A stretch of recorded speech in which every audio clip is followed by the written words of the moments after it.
My parents would go all out, throwing lavish birthday parties for their golden children while completely ignoring me. But the moment I celebrated on my own without them, they called me selfish. Hi Reddit, it's me, Eva, and I need to get something off my chest. I've spent my whole life feeling like an afterthought in my own family. You know that feeling when you're at a party, standing in a circle, laughing along? But deep down, if you walked away, no one would even notice? That's what being part of my family felt like. For years, I tried to push the feeling down, to tell myself I was just being dramatic. But I'm not crazy. I see what's happening. I see how differently my parents treat my siblings, how I always get the short end of the stick. I used to think if I just tried harder, if I was more agreeable, more successful, more something, maybe they'd finally see me the way they see my brother and sister. But I'm done trying. Because after everything they've done, the years of neglect, the blatant favoritism, the way they made me feel invisible, I finally did something for myself. And when I didn't invite them, they accused me of tearing the family apart. So let me take you back to where it all began. I grew up in Ravensshire, a small but affluent town just outside of Velmington. Picture cobblestone streets, historical townhouses, and the kind of people who care a lot about appearances. My parents, Richard and Eleanor Whitmore, fit right in. They ran a successful antique business, Whitmore's Classics, and built a reputation as the couple who always supported their children. At least that's what everyone thought. My older siblings, Daniel, 38M, and Sophia, 35F, were my parents' pride and joy. Daniel was the golden child, sharp, charming, and the perfect heir to my father's business empire. He went to an elite university, studied finance, and now manages the company's financial operations. My father practically worships the ground he walks on. Sophia, the middle child, was the artistic prodigy. She painted, she wrote poetry, she was a visionary. Or at least that's what my parents always said.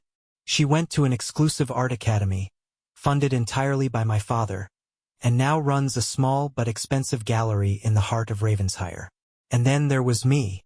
I was the easy child, the one who didn't ask for much. Maybe that's why they forgot about me so often. Birthdays in the Whitmore household were spectacular. For Daniel's 30th, my parents threw a lavish party at a high-end country club, the Belford Estate, a venue that costs at least $25,000 just to rent for the night. It had everything: a custom ice sculpture, a live jazz band, and a gourmet menu that included lobster and imported truffles. My father presented him with the keys to a brand new Mercedes-Benz S-Class, a car that easily costs $100,000. When Sophia turned 30, they flew her and her closest friends to Arundel, an exclusive coastal resort where a single night at a luxury villa costs $1,500. They rented it for an entire week, covering private dining, yacht excursions, and a personal shopping experience at one of Arundel's high-end boutiques. And my birthdays?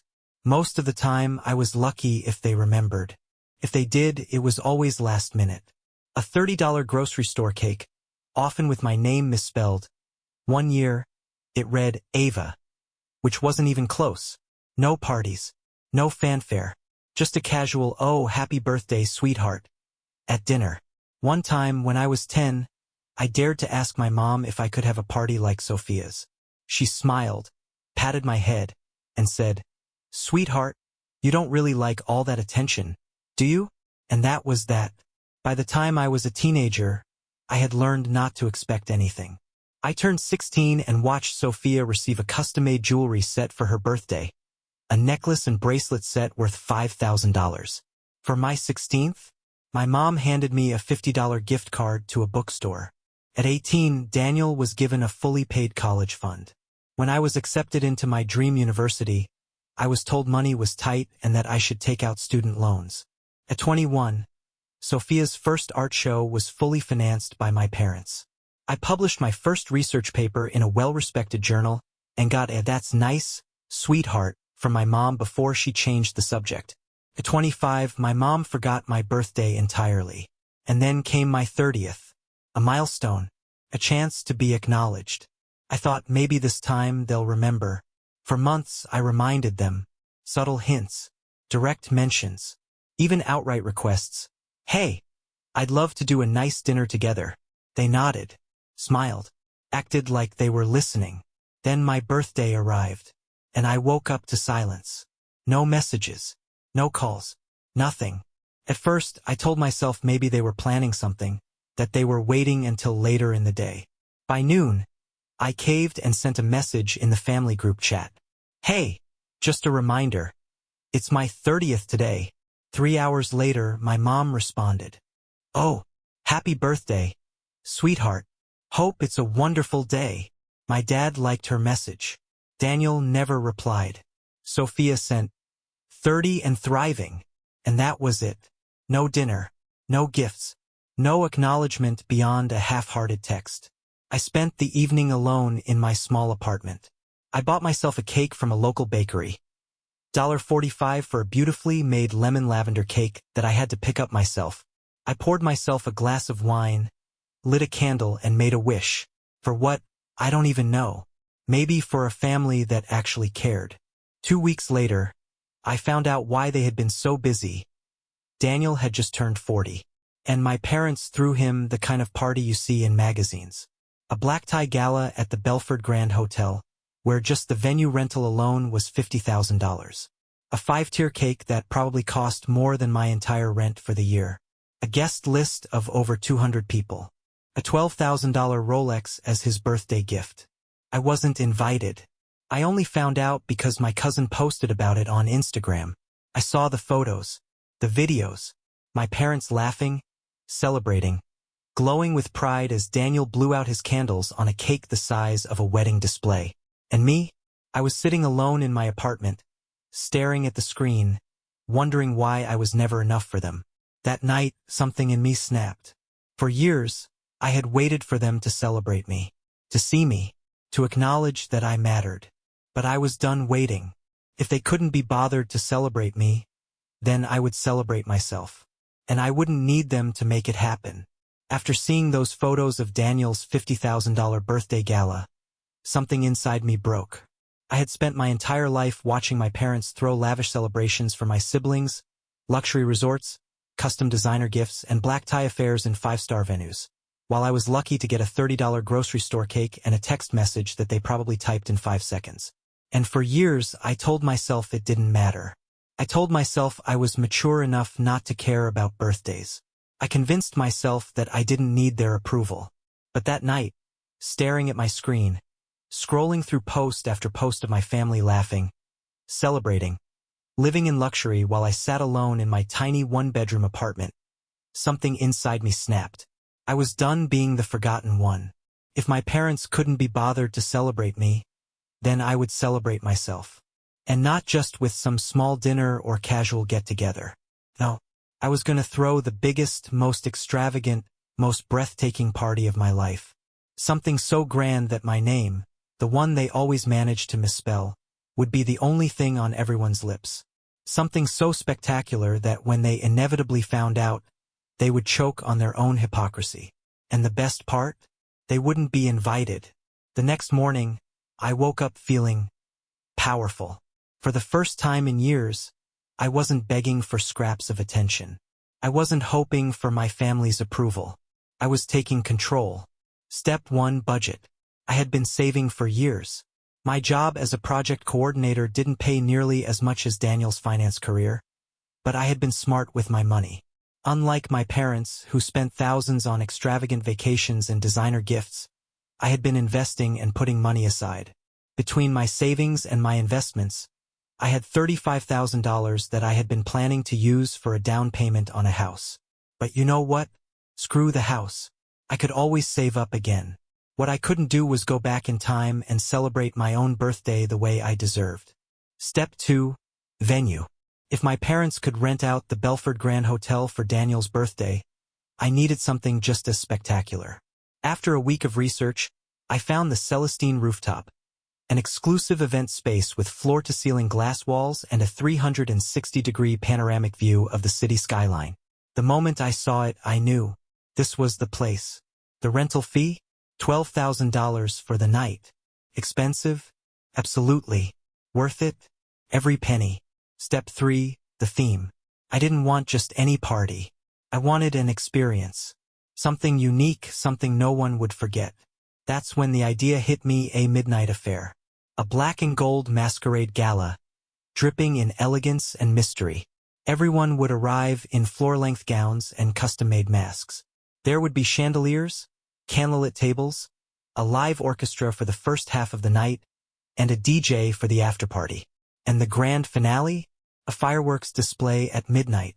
Yes, I was going all out. Step 4. The guest list. At first, I hesitated.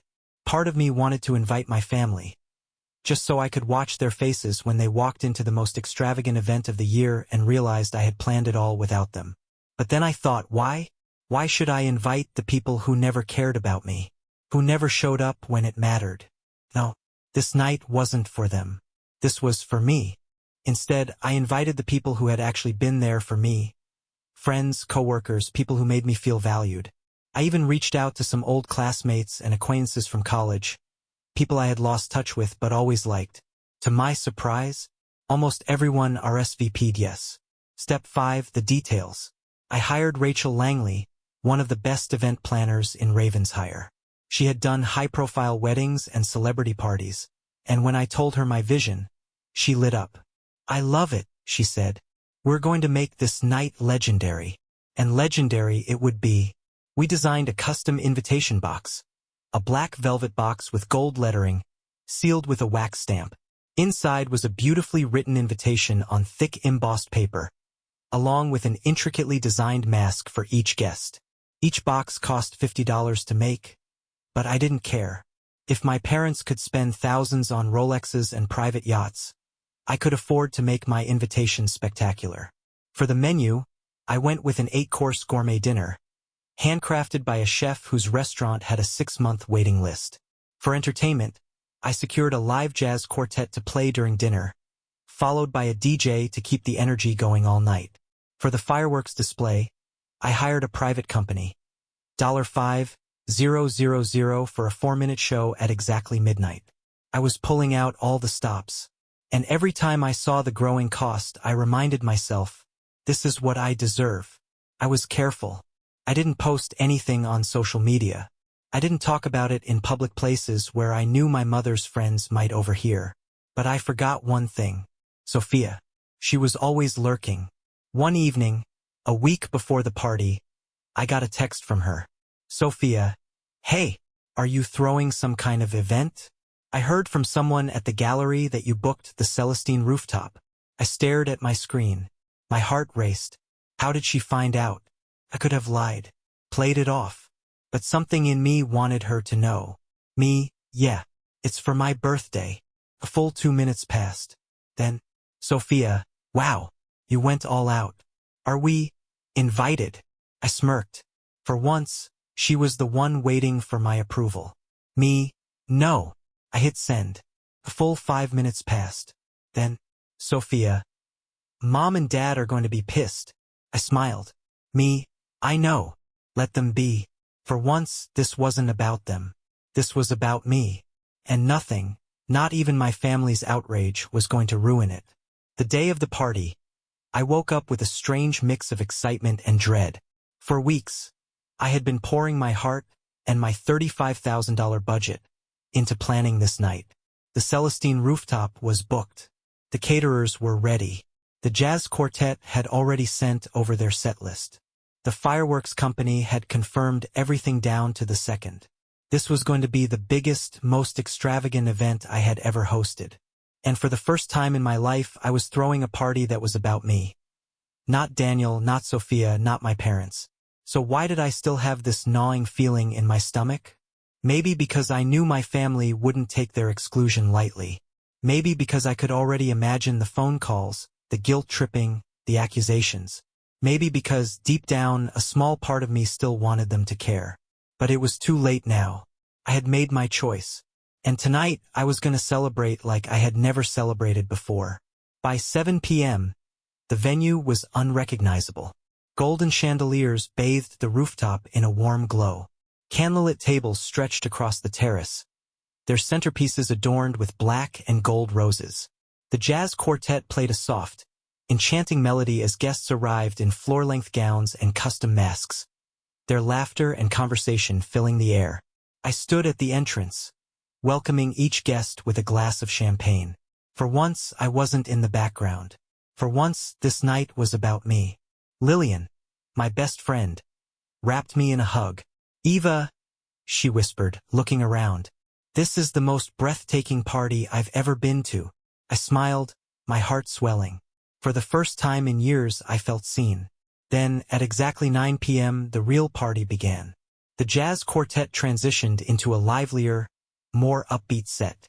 The caterers served the first course, truffle risotto with edible gold flakes, because if my family could splurge on designer gifts, I could have a little fun with my menu. The waitstaff moved like clockwork, refilling glasses, ensuring that every detail was perfect. And it was.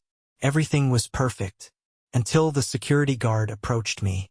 Miss Whitmore, the guard Carl, a massive, no-nonsense guy I had hired specifically for this reason, leaned in close, his voice low. We have a situation at the entrance. I felt my stomach drop. I already knew. Still, I forced myself to ask. Who is it? He didn't need to say the names. I turned my head, and there they were. My mother, Eleanor, in a black floor-length gown with rhinestones, trying to look like she belonged. My father, Richard, standing stiffly beside her in a suit that wasn't quite as expensive as Daniel's but close enough to make a statement. And Daniel, towering over the security guards, dressed in a perfectly tailored tuxedo, gesturing angrily as he spoke. Sophia wasn't there, which meant one of two things. Either she had warned them and stayed home to avoid the fallout, or she was somewhere inside already, blending in.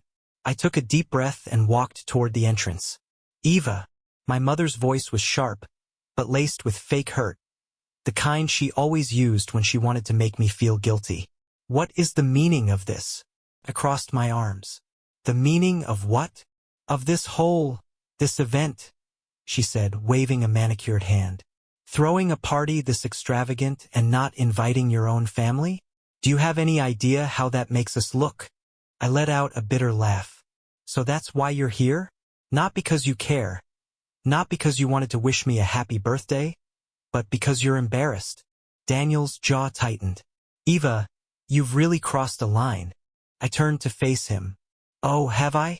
You mean like when you had your $50,000 birthday gala and conveniently forgot to invite me? That was different, he snapped. Of course it was, I muttered.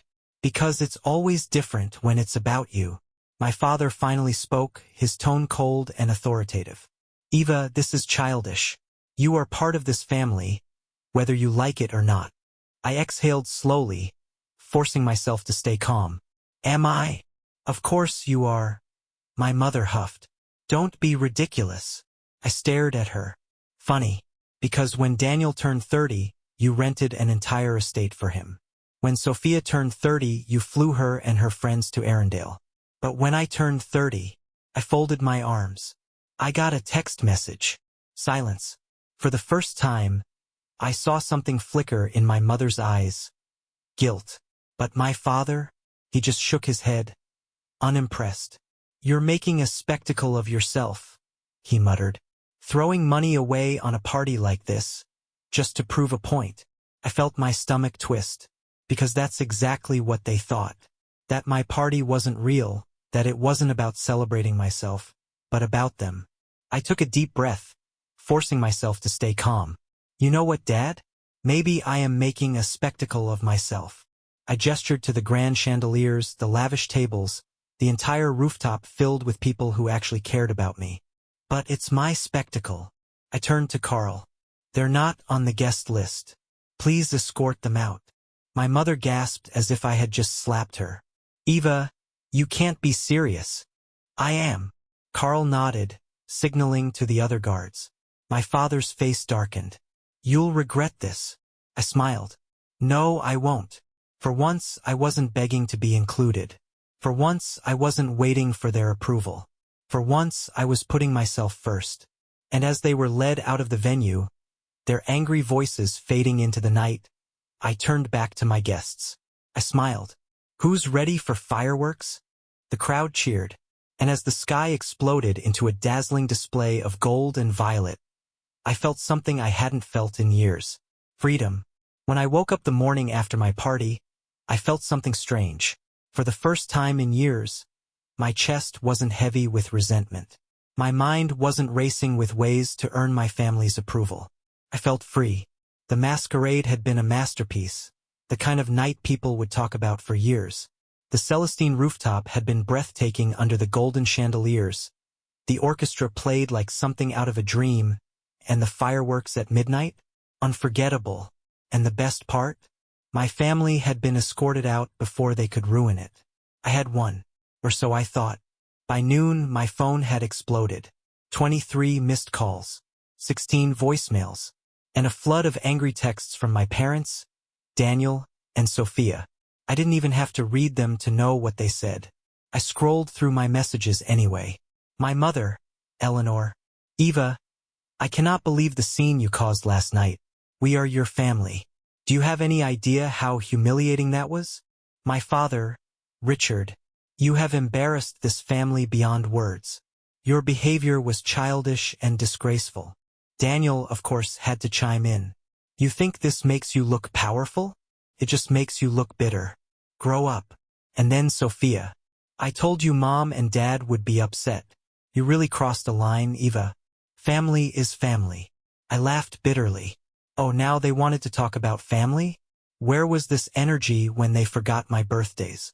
Where was this outrage when they excluded me from Daniel's gala or Sophia's luxury getaway?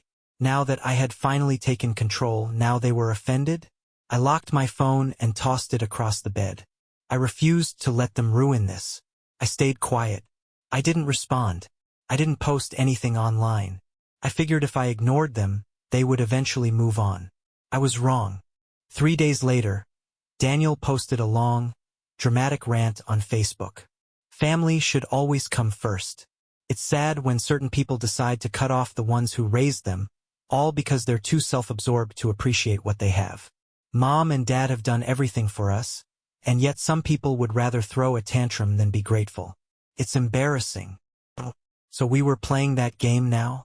I wasn't surprised when their friends, their rich country club Ravensshire friends, rushed to comment.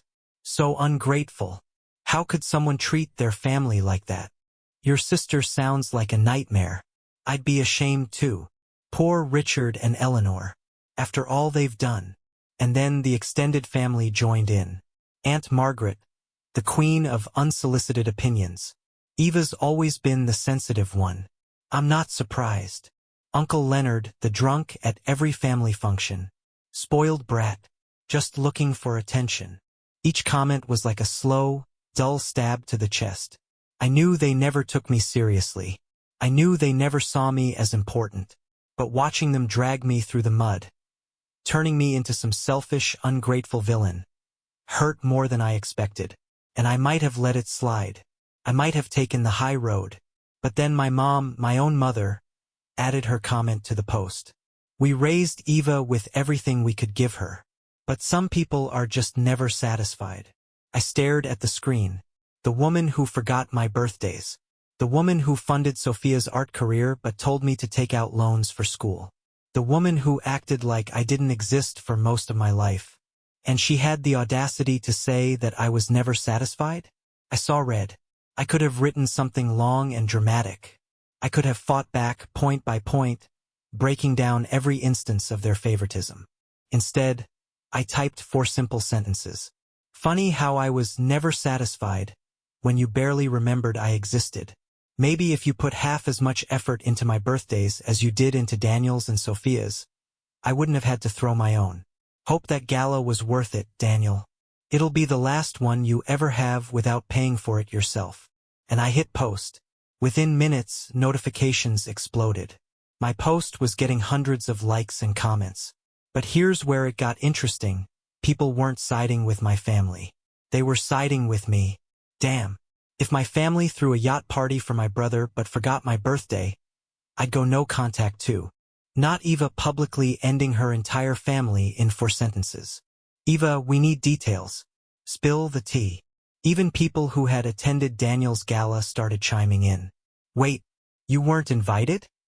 That's insane. I was at Daniel's party. It was over the top. If they spent half of what they did on that event, they could have at least given Eva a nice dinner. The tides were turning. For the first time in my life, people were seeing the truth. And my parents? They were losing control of the narrative. That night, my phone rang. I expected my mother. I expected anger. But when I answered, her voice was quiet. "Eva," she said softly. "Why did you do that?" I swallowed. "Do what?" She hesitated. "Embarrass the family like that. In public." I almost laughed. Embarrass the family? As if they hadn't been embarrassing me for years?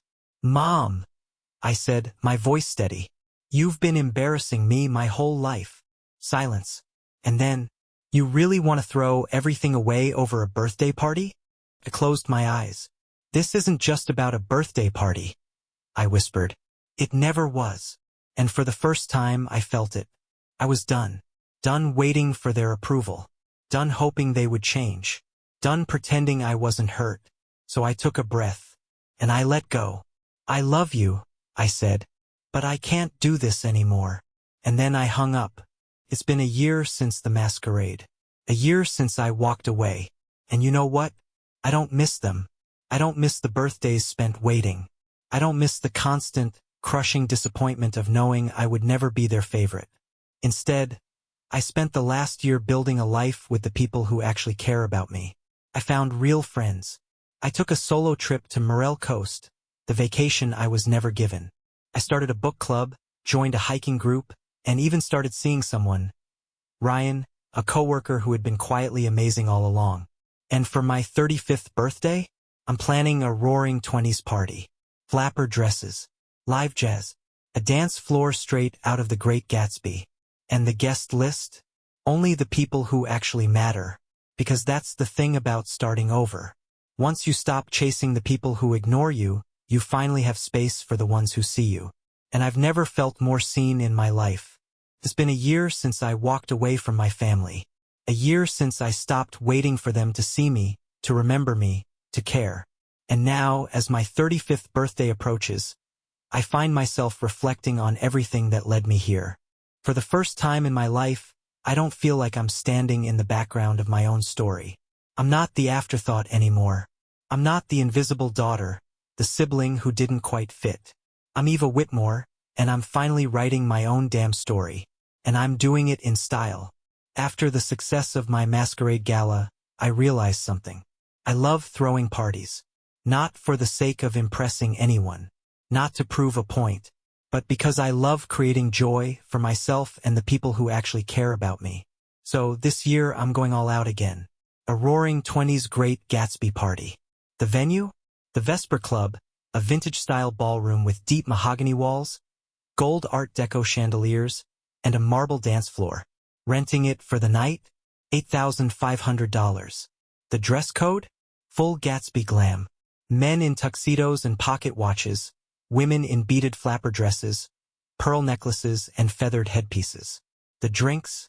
A 1920s-inspired cocktail menu, complete with old fashions, sidecars, and French 75s. I even hired professional mixologists to create a speakeasy-style bar in the corner, where guests have to give a secret password to get their drinks. The entertainment? A live swing band for the first half of the night, and then a DJ for the after-party.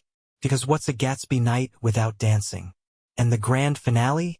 I rented a 1925 Rolls-Royce Phantom to make a dramatic entrance, stepping out onto a red carpet while photographers capture the moment. I know, it's excessive, it's expensive, but you know what? I deserve it. For years, I watched my family spend tens of thousands of dollars celebrating Daniel and Sophia, $50,000 country club galas, luxury yacht trips, designer gifts that cost more than my entire salary. They wanted me to be quiet about it. They wanted me to sit in the background and accept that I would always be less. But I refuse to be less anymore. This is my new tradition. And my new rule? Only people who deserve to be in my life get an invitation. It happens 2 weeks before the party. I'm sitting in my apartment, finalizing the menu with my event planner, when my phone buzzes. I glance at the screen and freeze. Mom. I haven't heard from her in months. I let the call go to voicemail. A minute later, a text pops up. Mom. Eva, I just want to talk. I stare at the message for a long time. Then, another one. Mom, we heard about your party. Can we meet for lunch? Oh, now she wants to talk? Now that she knows I'm flourishing without them? Now that my name is circulating through Ravenshire's social circles, because I'm throwing the kind of event that even Sophia's art crowd would envy? I let the message sit there. I don't reply. 2 days later, I give in. Not because I miss her. Not because I'm hoping for reconciliation. But because I'm curious. What does she want? So, I agree to meet at a small cafe in town. When I arrive, she's already sitting at a corner table, a cappuccino in front of her. She looks different, not as polished as usual, like she's been stressed. Eva, she breathes, standing up as if she's expecting a hug. I don't give her one. I just sit down. She clears her throat, smoothing down her silk blouse. It's been a while. I sip my coffee. Whose fault is that? She flinches, but recovers quickly. I don't want to fight. Then why are we here? I ask, cutting to the chase. What do you want? She hesitates. Your father's upset. I almost laugh. Is he? Over what? She folds her hands in her lap. You know what, right? The Facebook post. The public embarrassment. The fact that, for the first time, they couldn't control the narrative. I don't say anything. I just stare at her, waiting. She sighs. Eva, I know you think we've been unfair to you. I raise an eyebrow. Think? She continues. But do you really believe cutting off your family is the right answer? I mean, Sophia told me about your new party. And she trails off. Eva, how much are you even spending on these events? There it is. The subtle jab. The concerned parent act. They spent hundreds of thousands of dollars on Daniel and Sophia's celebrations. But the second I start throwing my own, now it's wasteful. I set my cup down. What do you want, Mom? She exhales sharply. I want my daughter back. The words should mean something. They should sting. But they don't. Because I see it now. She doesn't miss me. She misses control. She misses the quiet, obedient daughter who never asked for more. She misses the family image, the picture-perfect reputation, the illusion that we were all close. I push my chair back. Then you should have treated me like a daughter when you had the chance. Her face falls. Eva, please. I stand up, grabbing my bag. I hope you enjoy Daniel and Sophia's birthdays this year. Because you won't be seeing me at them. She stares at me, speechless. I give her a small, polite smile. The same kind she always gave me when she pretended to care. Then I walk out of the cafe, lighter than I've ever felt before. Moving forward. 2 weeks later, my roaring 20s party goes off without a hitch. The champagne flows. The dance floor never empties. The midnight fireworks burst into gold and silver streaks across the sky. And me? I'm radiant, laughing, dancing, living. My phone buzzes in my clutch. I glance at it. A missed call from my mother. I turn my phone off. This night isn't about her. This night isn't about them. It's about me. And I'll never let them take that away again. It's been 6 months since I walked out of that cafe. 6 months since I looked my mother in the eye and told her I was done. 6 months of silence. No calls. No texts. No guilt-tripping messages from Daniel. No passive-aggressive emails from my father. And at first, the silence felt unnatural. Like I was waiting for something to happen. Waiting for them to snap back with one final attempt to pull me under. But now, the silence feels like freedom. I used to think cutting off family was drastic. Something people only did when there was abuse or some catastrophic betrayal. But what my family did to me, it wasn't loud. It wasn't violent. It was slow, suffocating neglect. It was the way my birthdays were forgotten, while Daniel and Sophia's were once-in-a-lifetime events. It was the way my achievements were barely acknowledged, while my siblings were paraded around like royalty. It was the consistent message that I was always less. And I finally decided I wasn't going to beg for scraps anymore. Now, without them, I don't have to worry about whether my mom will forget my birthday again. I don't have to wonder if I'll get another half-hearted text while my brother gets a 5-star gala. I don't have to prove my worth to people who were never going to see it. Because the truth is, I was never the problem. They were. The biggest surprise after going no contact? How much love and support I still have in my life. I used to think that family was everything, that without them, I'd be alone. But I'm not. Mia, Sophie, Lillian, they've all become closer than sisters to me. We have brunch every Sunday, complete with bottomless mimosas and long conversations about work, love, and life. Lillian's already helping me plan my 36th birthday, even though it's months away. We need to top the Gatsby party, she keeps saying, like it's a mission. Mia texts me every single morning, just to check in. How's my favorite independent queen today? She'll write, followed by some over-the-top meme about cutting off toxic people. Sophie introduced me to hot yoga, which I swore I'd hate. But now, it's my weekly therapy session. I have game nights, coffee dates, weekend trips with people who actually make an effort to be in my life. People who see me, people who celebrate me, people who choose me. And I've realized something. Blood doesn't make family. Effort does. I wasn't looking for love. Honestly, after everything with my family, I was too exhausted to even think about dating. But Ryan was patient. Ryan was different. I met him at work years ago, back when I still thought my family might change, back when I was still shrinking myself down to fit into their expectations. He was always kind, always thoughtful, always paying attention in ways that most people didn't. But I never really saw him. Not the way I should have. Then, a few months after my Gatsby party, we started hanging out more. Coffee breaks at work turned into after-work drinks. After-work drinks turned into late-night conversations in my apartment, talking about everything from our childhoods to our biggest dreams. One night, as we sat on my couch, sharing a bottle of wine, he looked at me and said, "Eva, do you even realize how incredible you are?" And for the first time in my life, I believed it. Now we're officially dating. And for the first time ever, I know what it feels like to be with someone who sees me exactly as I am and loves me for it. I haven't spoken to my parents since that cafe meeting. But that doesn't mean I don't hear about them.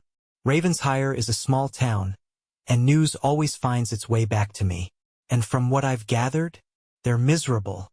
Daniel's business ventures have been struggling, and without my father constantly throwing money at him, he's had to make actual financial decisions for once in his life. Apparently, it's not going well. Sophia's art gallery had a bad year, and my parents can't afford to fund her work like they used to.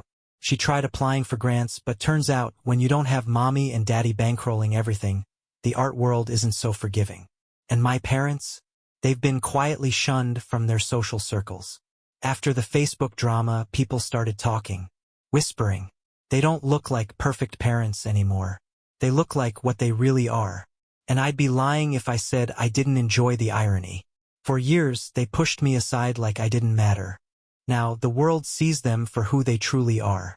And I don't feel bad for them. Not even a little bit. So, what's next for me? I'm not sure. But for the first time in my life, that doesn't scare me. I'm working toward a big promotion at work. Something I would have never gone for before, because I was always too afraid of failing.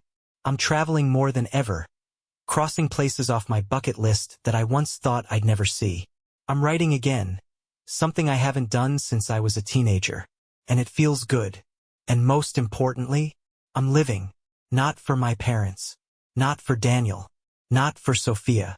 Not for anyone who ever made me feel like I had to earn my place in their world. I'm living for me. And for the first time in my life, that's enough. It's been a year and a half since I cut off my family. A year and a half since I stopped chasing their approval. Since I stopped waiting for them to love me the way I deserved. And I can honestly say, I've never been happier. I have real friendships now. I'm in a loving relationship with someone who actually sees me. My career is taking off. My social life is thriving. And for the first time ever, my birthday is a day of joy. Not a painful reminder of what I never had. But just when I thought I had left my family in the past, life had one final test for me. Because last week, out of nowhere, my mother showed up at my doorstep. It was a Sunday morning. Ryan was in the kitchen making coffee, humming to himself, still in his pajama pants and annoyingly perfect bedhead. I was on the couch, scrolling through my phone, still half asleep. And then, Knock, knock, knock. I frowned. I wasn't expecting anyone. And when I opened the door, I froze. Standing on my doorstep, clutching her expensive leather handbag like it was a lifeline, was my mother. She looked different, older, more worn down than I had ever seen her. The polished, perfectly put-together woman I had grown up with was gone. I didn't invite her inside. I didn't even say anything. I just stared. "Eva," she breathed, her voice trembling. "Please, I just need to talk." I crossed my arms. "About what?" She hesitated. "Can we sit down?" I leaned against the doorframe. "We can talk right here." She swallowed. "Your father had a stroke." I blinked. I wasn't expecting that. For a moment I just stood there, processing. And then, I felt nothing. Not joy, not sadness, not relief, just emptiness. "Is he alive?" I asked flatly. She nodded quickly. "Yes, but he's not the same. He's weak. And she inhaled sharply. "I can't do this alone." There it was. She wasn't here because she missed me. She wasn't here because she had suddenly realized how much she had hurt me. She was here because she needed something. "I don't know what you expect me to do with this information," I said, my voice calm. Her face twisted. "Eva, he's your father." I nodded. And tears welled in her eyes. "I know we've made mistakes. I know we weren't always—" She stopped herself. "But family is family. And when things get hard, we're supposed to be there for each other." I let out a short, humorless laugh. "Oh, you mean the way you were there for me?" I tilted my head. "Like when I turned 16 and you handed me a $50 bookstore gift card, while Sophia got a custom-made jewelry set worth thousands?" Her lip quivered. "Like when I turned 30 and you sent me a text message while Daniel got a $50,000 black tie gala?" She opened her mouth, closed it. I took a step forward.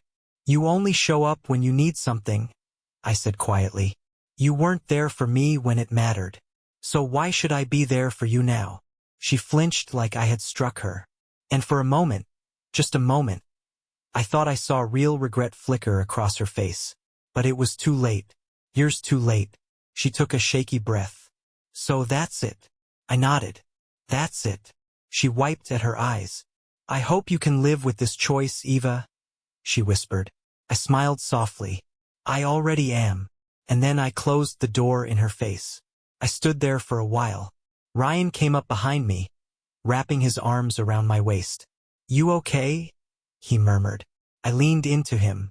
"Yeah, I think I am." And I was, because that was the moment I realized. I was finally free. I had spent my whole life waiting for my family to love me, to pick me, to choose me the way I had always chosen them. But I didn't need them anymore. I had built a life without them. A life that was full. A life that was beautiful. A life that was mine. And I wasn't looking back. 2 years ago, I would have never imagined my life looking like this. Back then, I was waiting for my family to acknowledge me, waiting for my parents to finally see my worth, waiting for my siblings to include me in their world. But now, I've stopped waiting. And for the first time, my life feels like mine. It's been 6 months since my mother showed up at my door. 6 months since I closed it in her face. And I haven't heard from her, or my father, or Daniel, or Sophia, since. At first, I thought there might be some final explosion. One last, dramatic attempt to drag me back into their orbit. But instead, silence. And you know what? It's the most peaceful silence I've ever known. Now, instead of filling my days with frustration and disappointment, I fill them with adventure and joy. So when Ryan suggested a trip to Paris, I didn't hesitate. It was spontaneous, just the two of us, an impulsive escape to the city of lights. We spent our days wandering through cobblestone streets, drinking espresso at little cafes, and indulging in pastries so good they should be illegal. I felt light, unburdened, like I had finally shed the last remnants of my old life. And then on our last night in Paris, as we stood on a quiet balcony overlooking the Seine, Ryan took my hand. "Eva," he said softly, his thumb brushing over my fingers. I turned to him, smiling. "Yeah," he exhaled, looking nervous. "I love you." I laughed. I love you too. You know that. No, he said, shaking his head. I mean, I really love you. He pulled something out of his jacket pocket. And suddenly, he was down on one knee. I felt the breath leave my lungs. Eva Whitmore, he said, opening a small velvet box to reveal the most stunning engagement ring I'd ever seen. A vintage Art Deco design, with a deep sapphire at the center, surrounded by delicate diamonds. Not gaudy, not over the top, just elegant, just me. You have spent your whole life fighting to be seen, to be valued, Ryan said, his voice thick with emotion. And I need you to know, I see you, I have always seen you, and I will spend the rest of my life making sure you never feel invisible again. Tears welled in my eyes, because for the first time ever I was being chosen. Not because I was obligated, not because I was useful, but because I was loved. Yes, I whispered, my voice shaking. Yes, Ryan. 1,000 times, yes. And as he slipped the ring onto my finger, I realized this was my new family, a family I had built for myself, a family I deserved. When we got back from Paris, I wondered if my mother had heard the news. In the past, my engagement would have been a massive family event. She would have inserted herself into every decision, criticized my dress choices, picked a ludicrously expensive venue just to show off, and made sure the entire wedding revolved around Daniel and Sophia somehow. But now, nothing, not a word, and I felt relieved. For once, my life wasn't about them. For once, I didn't have to brace myself for their opinions, their judgments, their inevitable disappointment, because they weren't invited to the wedding or to any part of my future. Ryan and I planned the wedding exactly how we wanted. A destination wedding in Morel Coast, a breathtaking seaside town known for its cliffside views and golden beaches. It was small, intimate, and filled with only the people who truly mattered. Mia was my maid of honor. Lillian gave a tear-jerking toast about how I had finally found my happiness. Sophie, not my sister, real Sophie, my best friend, made sure I was laughing the entire morning instead of stressing about my hair. And my father wasn't there to walk me down the aisle. Instead, I walked alone. Not because I was lonely, but because I had gotten here on my own. Because every step I took down that aisle was a step toward the future I had built for myself. A future that didn't need their approval. A future that was mine. And as I stood at the altar, staring into Ryan's eyes, I realized I wasn't missing anything.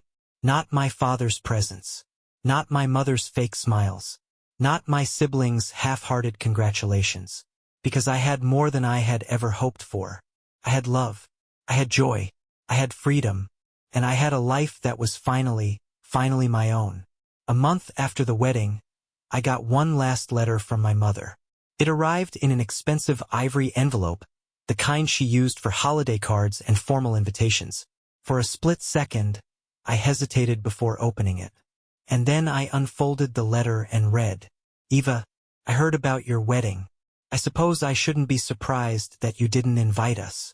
I hope you're happy. I hope this life you've chosen is worth throwing away your family. I just want you to know you can never undo this. Some choices have consequences. You made yours. Goodbye. I stared at the letter for a long time. And then, I laughed, because she still didn't get it. I wasn't the one who had thrown away my family. They had thrown me away a long time ago. All I had done was finally accept it. And for the first time ever, I didn't feel the urge to argue, explain, or defend myself. I simply folded the letter, tossed it in the fireplace, and watched the flames consume it whole. Because I was done. Really, truly done. And as I sat there, watching the last embers flicker out, I felt something settle inside me. Not anger, not sadness, just peace. Now, as I sit on the balcony of our new home, a beautiful little cottage by the sea, the one Ryan and I dreamed of together, I finally understand something. I spent so many years waiting for my family to love me, but I don't need their love anymore, because I have more love than I ever thought possible. And I have a future that is completely, beautifully mine. It's been 5 years since I last spoke to my family.